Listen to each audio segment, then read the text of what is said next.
പ്രിയപ്പെട്ടവരെ, നമ്മൾ വാർദ്ധക്യാവസ്ഥയിലേക്ക് പ്രവേശിക്കുമ്പോൾ കുറച്ച് കാര്യങ്ങൾ ശ്രദ്ധിക്കാറുണ്ട്. ആദ്യമായി ശ്രദ്ധിക്കേണ്ടത് നമ്മുടെ ആരോഗ്യമാണ്. നമ്മളെ ഏറ്റവും അടുത്ത ബന്ധു എന്ന് പറയുന്ന ആരോഗ്യം. ആരോഗ്യം നഷ്ടപ്പെട്ട ശരീരം മൃതശരീരമെന്ന് വിദുരർ മഹാഭാരതത്തിൽ പറയുന്നു. അതുകൊണ്ട് എന്ത് വില കൊടുത്തും ആരോഗ്യം സംരക്ഷിക്കണം. അതിനുവേണ്ടി ഒരിക്കലും നമ്മൾ വീട്ടിൽ ചെയർ വിട്ടിരിക്കുകയോ അല്ലെങ്കിൽ ബെഡിൽ പോയി കിടക്കുകയോ ചെയ്യരുത്.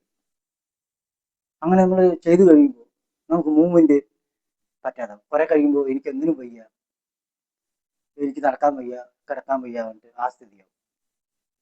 എപ്പോഴും കിടപ്പാവും. എപ്പോഴും നമ്മൾ വെളിയിൽ ഇറങ്ങി കുറെ നടക്കണം, കുറെ ആൾക്കാരൊക്കെ ആയിട്ട് സംസാരിക്കണം, സത്സംഗങ്ങളിൽ പങ്കെടുക്കണം. ഇത്രയും അതേപോലെ തന്നെ നമ്മളെ ശ്വാസകോശ ആക്ടിവേഷൻ നടത്തുന്നതിന് വേണ്ടിയിട്ട് പ്രാണായാമം, സുദർശന ക്രിയ, അതേപോലുള്ള കാര്യങ്ങളൊക്കെ ചെയ്യണം. ഒരു നടത്തം മാത്രം പോരാ. പ്രാണായാമം, സുദർശന ക്രിയ ഒക്കെ ചെയ്യുമ്പോൾ നമുക്ക് നല്ല പ്രതിരോധ ശക്തി കിട്ടും. നമ്മുടെ പ്രായത്തിനെ കുറച്ച് പിടിച്ചു നിർത്താൻ പറ്റും. കുറെ വർഷം, ഒരു 10-20 കൊല്ലത്തേക്ക് പുറകിലൊക്കെ പിടിച്ചു നിർത്താൻ പറ്റും ഈ ശ്വസന വ്യായാമങ്ങളൊക്കെ ചെയ്യുമ്പോൾ. ഞാൻ ഇന്നലെ എൻ്റെ കൂടെ വർക്ക് ചെയ്തിരുന്ന രണ്ടുപേരെ കണ്ടിരുന്നു. തീരെ വയ്യ, തലമുടിയൊക്കെ നരച്ച് മറ്റേ ഒരു സ്റ്റെപ്പ് ബൈ വളരെ പിന്നെ പതുക്കെ പതുക്കെ പതുക്കെ നടന്നിട്ട് കൈയും കാലും ഒക്കെ സന്ധിബന്ധങ്ങളെ കഴിഞ്ഞ് നടക്കുന്നു. അതുപോലെ തലമുടിയൊക്കെ ഒരുപാട് നരച്ച് മറ്റേ വളരെ വൃദ്ധാവസ്ഥയിലായി. നമ്മളൊന്ന് ശ്രദ്ധിച്ചു കഴിഞ്ഞാൽ നമ്മൾ ആരോഗ്യം നമുക്ക് തീർച്ചയായും നിലനിർത്താൻ പറ്റും. കുറച്ച് മൂവ് ചെയ്തുകൊണ്ടിരിക്കണം. നമ്മളെ ജോയിന്റിലൊക്കെ റൊട്ടേഷൻ കൊടുക്കണം, മസിലുകളൊക്കെ നല്ല ബലപ്പെടുത്തണം, പ്രാണായാമം, സുദർശനം ഇതേപോലുള്ള കാര്യങ്ങളൊക്കെ ചെയ്യണം, മെഡിറ്റേഷൻ ചെയ്യണം. അത് മാത്രം പോരാ, നമ്മൾ അറിവ് ആർജിക്കണം.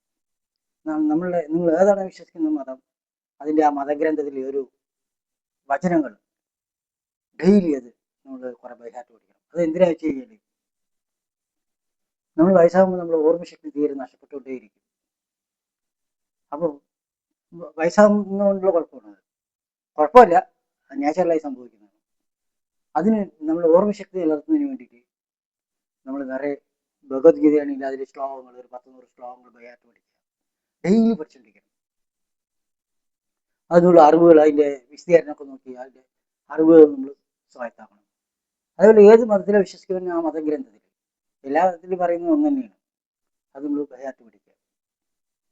അതുകുറിച്ച് പുതിയ ലാംഗ്വേജ് പഠിക്കണം ഓർമ്മശക്തി നിലനിർത്തുന്നതിന് വേണ്ടിയിട്ട്.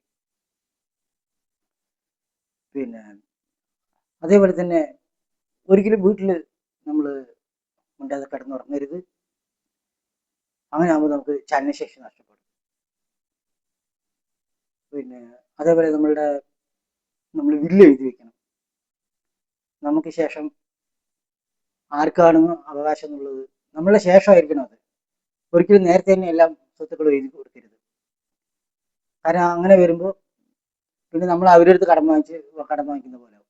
നമുക്ക് ശേഷം നിങ്ങളുടെ പേരിലുള്ള സ്വത്തുക്കൾ മക്കൾക്കാവും, ആർക്കാണ് വെച്ച് എഴുതി വെക്കുന്നത്. എല്ലാ റെക്കോർഡുകളും കറക്റ്റ് ആയിരിക്കണം എന്തെങ്കിലുമൊക്കെ ചെയ്യാനുണ്ടെങ്കിൽ. അതുപോലെ നമ്മൾ ഡെപ്പോസിറ്റുകളെ കുറിച്ചുള്ള വിവരങ്ങളൊക്കെ നമ്മളുടെ അനന്തരാവകാശികൾക്ക് കൈമാറിയിരിക്കണം. അതിലൊക്കെ വളരെ ശ്രദ്ധ വേണം. കോടിക്കണക്കിന് രൂപ, 10,000-കണക്കിന് ലക്ഷം കോടി രൂപ അൺക്ലെയിംഡ് ആയിട്ട് കിടക്കുകയാണ് ബാങ്കുകളിലും പല സ്ഥാപനങ്ങളിലും. അതേപോലെ ഈ കോൺട്രാക്ട് വർക്ക് ചെയ്യുന്നവരുടെ സെക്യൂരിറ്റി ഡെപ്പോസിറ്റുകൾ, ഏണസ്റ്റ് മണി ഡെപ്പോസിറ്റ് എന്നൊക്കെ പറഞ്ഞിട്ട് സെക്യൂരിറ്റി ഡെപ്പോസിറ്റ്, അങ്ങനത്തെ കാര്യങ്ങളൊക്കെ ഒരുപാട് ഇങ്ങനെ അൺക്ലെയിംഡ് ആയിട്ട് കിടക്കുന്നത്. ഇതൊക്കെ തന്നെ വീട്ടിൽ പറയാത്തതുകൊണ്ടാണ്. ഇപ്പോൾ അവർക്ക് സ്വത്ത് ഉണ്ടാവും, പക്ഷെ അവര് അനന്തരാവകാശികളും ചിലപ്പോൾ ദാരിദ്ര്യാവസ്ഥയിലായിരിക്കും. ഇവിടെ ഡെപ്പോസിറ്റുകളൊക്കെ ഉണ്ട്, അത് അവർക്ക് കിട്ടാൻ വഴിയില്ല, അത് അറിയാനും വഴിയില്ല. അപ്പോൾ ഡെപ്പോസിറ്റുകളെ കുറിച്ചുള്ള വിവരങ്ങളൊക്കെ നമ്മൾ കൈമാറണം. അതിലെ ബാങ്കിങ് ട്രാൻസാക്ഷൻ വളരെ ശ്രദ്ധിക്കണം. പൈസ ഇഷ്ടം പോലെ കബളിപ്പിക്കാനുള്ള ഒരു ഇതാണ് വാർദ്ധക്യം. നിങ്ങൾ 500 രൂപ കൊടുക്കുമ്പോൾ പലവിടെയും എന്തെങ്കിലും പേയ്മെന്റ് 500 കൊടുക്കുമ്പോൾ നിങ്ങൾക്ക് 100ന്റെ ബാക്കിയായിരിക്കും കിട്ടുക. കാരണം വൃദ്ധനാണെന്ന് മനസ്സിലാക്കി കഴിഞ്ഞാൽ പിന്നെ എല്ലാവരും ചീറ്റ് ചെയ്യാൻ ശ്രമിക്കും. അത് നമ്മൾ പൈസ കൊടുക്കുന്ന സമയത്ത് എഴുതി വെക്കണം, 500 ആണോ 100 ആണോ കൊടുത്തതെന്നുള്ളത്. മിക്കവാറും സ്ഥലത്ത് നിന്ന് 500 കൊടുത്ത് 100 രൂപയ്ക്കായിരിക്കും തരിക. കാരണം നമുക്ക് നിങ്ങളുടെ സ്ഥിതി അവർക്ക് അറിയാം. അതേപോലെ വെർച്വൽ അറസ്റ്റ്, അങ്ങനെ പല കാര്യങ്ങളും ചെയ്ത് ബാങ്കിൽ പിന്നെ വളരെ വിവരമുള്ള ആൾക്കാരെ തന്നെ പൈസ തട്ടിച്ചു പോകുന്നുണ്ട്. അതേപോലെ ഫസ്റ്റ് ആരോഗ്യം ശ്രദ്ധിക്കണം.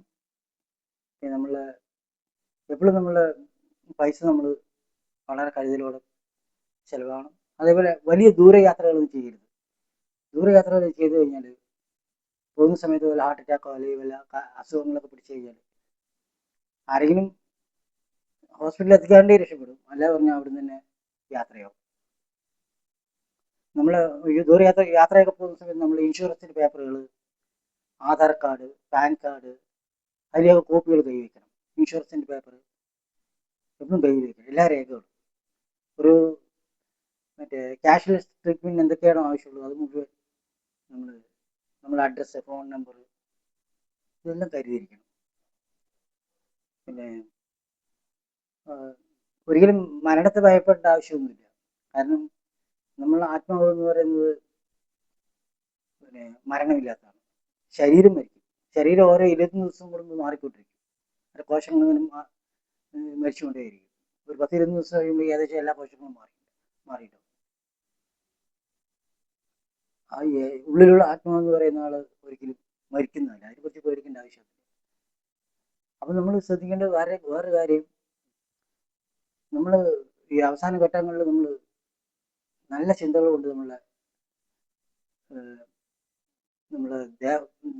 നമ്മളെ ചിന്തകൾ നല്ല ചിന്തകളാക്കി മാറ്റണം. കാരണം നമ്മൾ മരിക്കുമ്പോൾ എന്താണോ ചിന്തിച്ചുകൊണ്ട് മരിക്കുന്നത് അതായിട്ടായിരിക്കും അടുത്ത ജന്മം ജനിക്കുക. ഗീതയിൽ പറയുന്നുണ്ട്, എഞ്ചും വിസ്മരം ഭാവം തെജത്തെന്തേ കളയപരം തം തമേ വൈദി കൗന്ദേയ സദാ ഭാവിത. നമ്മൾ മരണസമയത്ത് എന്താണോ ചിന്തിക്കുന്നത് അതുകൊണ്ടായിരിക്കും അടുത്ത ജന്മം ജനിക്കുക.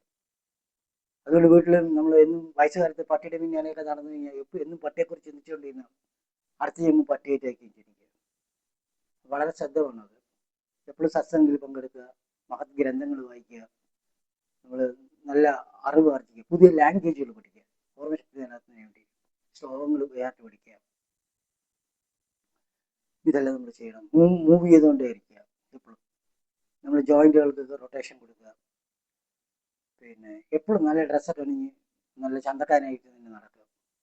തലമുടിയൊക്കെ അർപ്പിച്ച് പല്ലിൽ പല്ലൊക്കെ വെച്ച്. പിന്നെ ഒരു സ്ഥലത്ത് നമ്മൾ അഭിപ്രായം പറയാൻ പോകേണ്ട ആവശ്യമില്ല. കാരണം വയസ്സായി കഴിഞ്ഞാൽ എല്ലാവരും പുച്ഛത്തോടെയാണ് വയസ്സായവരുടെ അഭിപ്രായങ്ങൾ കാണുക. ഒരു സ്ഥലത്തും വായ തുറക്കേണ്ട ആവശ്യമില്ല. ഉപദേശം നമ്മൾ ചോദിച്ചാൽ മാത്രം ഉപദേശം കൊടുക്കുക, അല്ലെങ്കിൽ അത് ആൾക്കാരെ പിന്നെ പരിഹാസത്തോടെ കാണുക. ഒന്നിനെക്കുറിച്ചും നമ്മൾ ടെൻഷൻ അടിക്കേണ്ട ആവശ്യമില്ല. അപ്പോൾ ഭഗവാൻ നമുക്കൊരു ഡ്യൂട്ടി തന്നിട്ടില്ല. ന കർത്തൃത്വം ന കർമാണി ലോകസ്യ സൃജതി പ്രഭു ന കർമ്മ ഫല സംയോഗം സ്വഭാവസ്തു പ്രവർത്തത എന്ന് പറയും. ഭഗവാൻ ഒരു കർത്തവ്യോ കർമ്മോ അല്ലെങ്കിൽ കർമ്മ പോലെ ആർക്കും ഈ ലോകത്തെ ഒരു ജീവിക്കും കൊടുത്തില്ല. നമുക്കിവിടെ ഒരു ഡ്യൂട്ടിയില്ല. അത് മനസ്സിലാക്കുക. ഒന്നിനെക്കുറിച്ച് ബേജാറുണ്ട ആവശ്യമില്ല. അതേപോലെ പിന്നെ ഇത് വളരെ ധൈര്യത്തോടെ തന്നെ മുന്നോട്ട് പോകണം. Thank you.